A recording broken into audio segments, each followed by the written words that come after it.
Hello everyone, this is Manoj Kumar.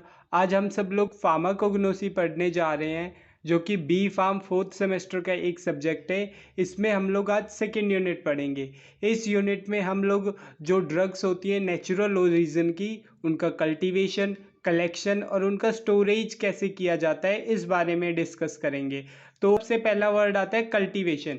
Cultivation का मतलब होता है खेती करना। खेती करने के लिए आप सबको पता है क्या क्या चाहिए। हमें सबसे पहले लैंड एक्वायर करना होता है, फिर उसमें जुताई बुआई वगैरह करनी होती है, सिंचाई करनी होती है, एंड तब जाके हमें जो हमारी फसल मिलती है।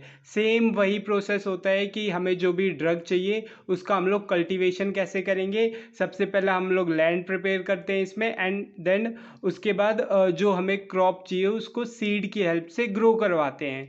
अगर इस कल्टीवेशन के एडवांटेजेस देखे जाए तो इसके कुछ एडवांटेजेस हैं, जैसे कि इसमें हम जो ड्रग ग्रो करवाते हैं उसकी हमें क्वालिटी एंड प्योरिटी अच्छी मिलती है, बेटर यील्ड मिलती है, हमें थेरेप्यूटिक क्वालिटीज़ बहुत बेटर मिलती हैं, रेगुलर सप्लाई मिलती है। सबसे मेन ड्रग की रेगुलर सप्लाई मीन्स आपने कोई ड्रग को कल्टीवेट किया, वो 3-4 महीने में रेडी हो जाती है, देन उसके बाद फिर से आप उसे ग्रो करवा सकते हैं, नेक्स्ट 3-4 मंथ में फिर वो ग्रो हो जाएगी।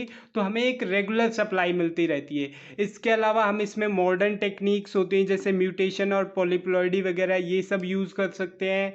देन कल्टीवेशन की हेल्प से हमें डिजीज़ फ्री प्लांट्स मिलते हैं।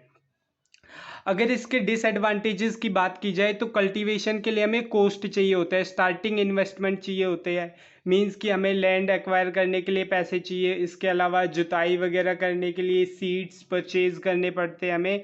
तो इन सब चीज़ों के लिए हमें कोस्ट की रिक्वायरमेंट होती है। इसके अलावा कल्टीवेशन में हमें लॉस हो सकती है। लॉस किस वजह से? कोई नेचर की वजह से, मींस कई बार बाढ़ वगैरह आ जाती है, तो इन सब चीज़ों से हमें जो लॉस हो सकते हैं, ये सब इसके डिसएडवांटेजेस हैं। तो नेक्स्ट हम आगे देखते हैं कि कौन कौन से स्टेप्स है जो कल्टीवेशन में इन्वॉल्व होते हैं। तो सबसे पहला स्टेप आता है कि हमें एरिया का सिलेक्शन करना होता है कि किस एरिया में हमें कल्टीवेशन करना है, पर्टिकुलर ड्रग का या पर्टिकुलर क्रॉप का। उसके बाद हमें लैंड प्रिपरेशन करनी होती है। लैंड प्रिपरेशन के लिए हम वहाँ पर जुताई वगैरह करवाते हैं। देन उसके बाद हम मेथड सेलेक्ट करते हैं कि हमें किस मेथड से जो कल्टीवेशन करना है। उसके बाद इरिगेशन होता है, मींस उसमें सिंचाई की जाती है। Then weed and pest control, ये एक इम्पोर्टेंट स्टेप होता है हमारे, हम जो भी ड्रग ग्रो करवा रहे हैं उसके लिए हमें वीड और पेस्ट कंट्रोल पे बहुत ध्यान देना होता है। देन हार्वेस्टिंग के बाद फाइनली हमें जो हमारी ड्रग है उसकी यील्ड मिलती है। ठीक है। देन इसके बाद आते हैं हमारे मेथड ऑफ कल्टीवेशन की, कौन कौन से मेथड से हम कल्टीवेशन परफॉर्म कर सकते हैं। दो मेथड्स होते हैं जर्नल से, first one is sexual method and second one is asexual method. Sexual methods में हम कल्टीवेशन करते हैं अपने प्लांट्स का सीड्स की हेल्प से, मतलब वही कि हम सीड्स लेंगे, उसको ज़मीन के अंदर लैंड प्रिपेयर करने के बाद डाल देंगे और उनका कल्टीवेशन हो जाएगा, नॉर्मली हमारी फसल तैयार हो जाएगी।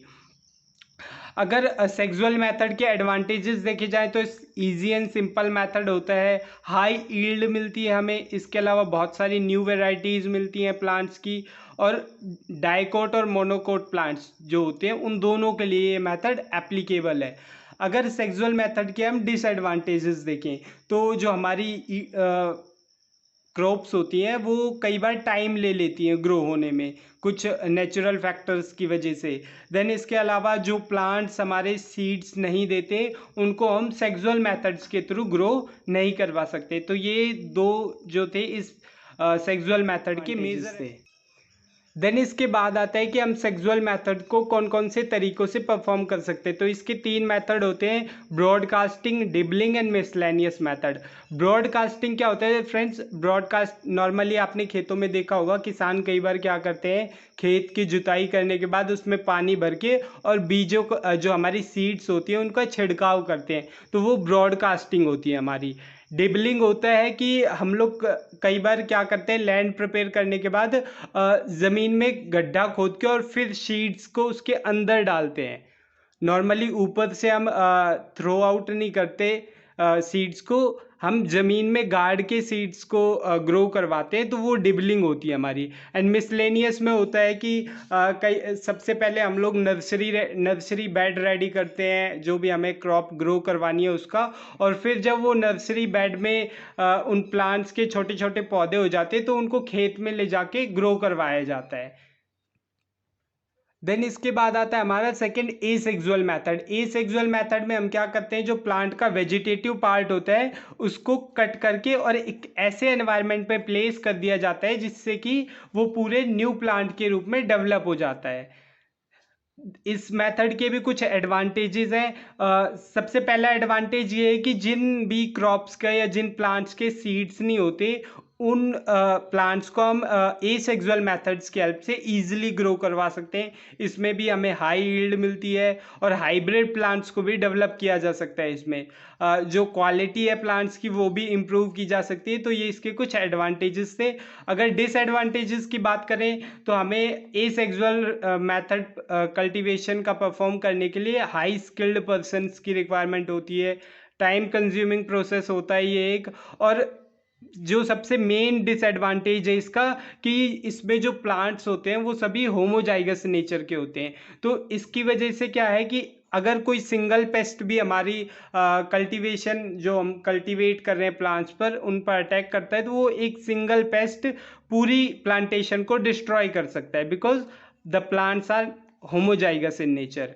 इसके अलावा हमें टेम्परेचर और सॉइल का नेचर भी कंट्रोल करना पड़ता है, जो कि एक डिसएडवांटेज है एसेक्सुअल मेथड का। सो गाइज नेक्स्ट वीडियो में हम लोग कौन कौन से फैक्टर्स हैं जो कि अफेक्ट करते हैं कल्टीवेशन को, इन चीज़ों के बारे में डिस्कस करेंगे। Thank you.